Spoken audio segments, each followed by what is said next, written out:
This is footage of my left hand in 2017. As you can see, I have quite a prominent tremor. This involuntary movement had been affecting my hand intermittently for a couple of years. I didn't know what was causing it, and I'd have to wait another year to find out. At age 37, I was diagnosed with young onset Parkinson's disease. This is footage of my hand now. Parkinson's disease is a progressive neurological condition that affects the nerve cells in the brain responsible for producing the chemical dopamine. The three main symptoms are tremors, a slowness of movement, and muscle rigidity. The young in young onset Parkinson's disease is anyone diagnosed under the age of 50. Currently, it's estimated there are around 145,000 people diagnosed with Parkinson's disease in the UK. Of that 145,000 people, around 7,500 will be under the age of 50. 7,500 people. I am one in 7,500. It's weird. I don't actually know when my tremor started. It was so small to begin with, like almost imperceptible. Initially I shrugged it off, I wasn't really worried about it.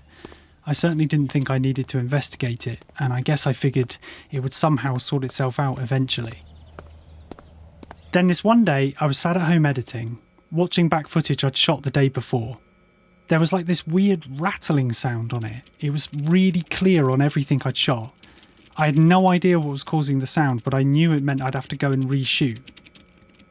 Then the strangest thing happened. The rattling continued when the footage wasn't playing. That's weird, I thought. The sound was in the room with me. I looked down and I realised it was my hand resting on the keyboard, tremoring. So I went to see my GP. Whenever I visit the doctors, I always feel like I'm making a fuss out of nothing and I'm wasting everybody's time. But after a brief examination, he referred me to a specialist, a neurologist. In order to reach a diagnosis, I had to have a series of tests.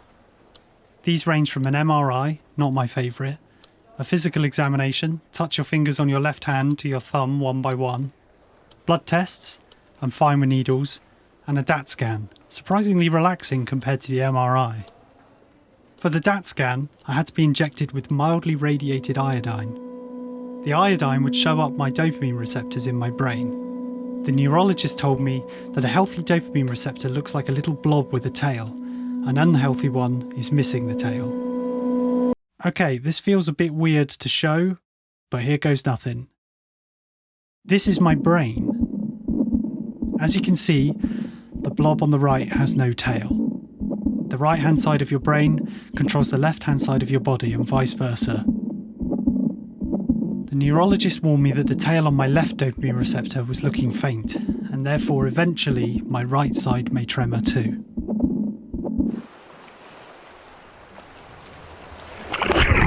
With Parkinson's, it's hard for doctors and specialists to give an accurate timeline of what's going to happen, as everybody is different.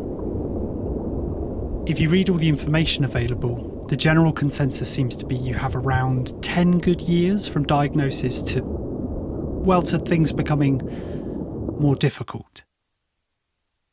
10 good years. My tremor affects my everyday life. Here I am holding a cup of tea, a book, a video game controller, jelly. To be fair, it's not often I have to hold jelly, but it is often I have to hold a camera. I've had to adapt the way I shoot things. My handheld work is nowhere near as steady as it once was. Generally, when I'm shooting, I pull focus with my left hand. If I really concentrate, I can just about do this smoothly, but it's certainly harder than it once was. Eventually, I'll have to stop shooting things myself. Aside from the main three, there are a multitude of other potential symptoms associated with Parkinson's. No two people will be the same. You may form very few symptoms, or you may have them all. I liken it to being in a really crap lottery.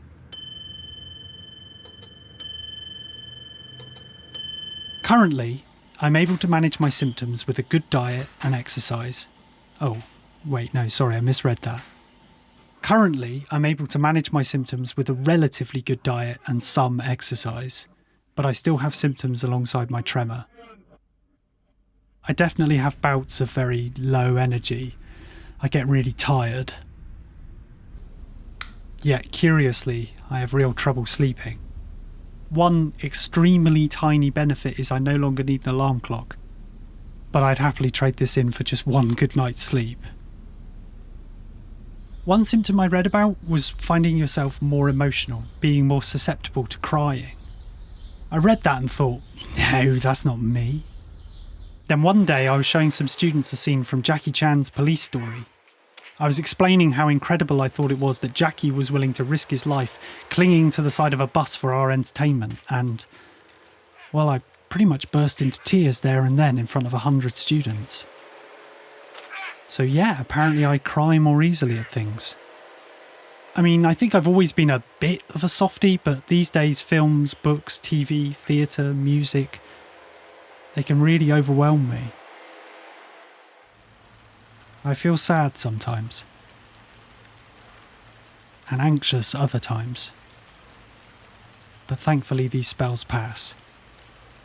I told my GP that some days I feel like sitting around and feeling sorry for myself, and other days I want to get out there and get on with it. I was left confused as to what to do. He just smiled and said, maybe a bit of both.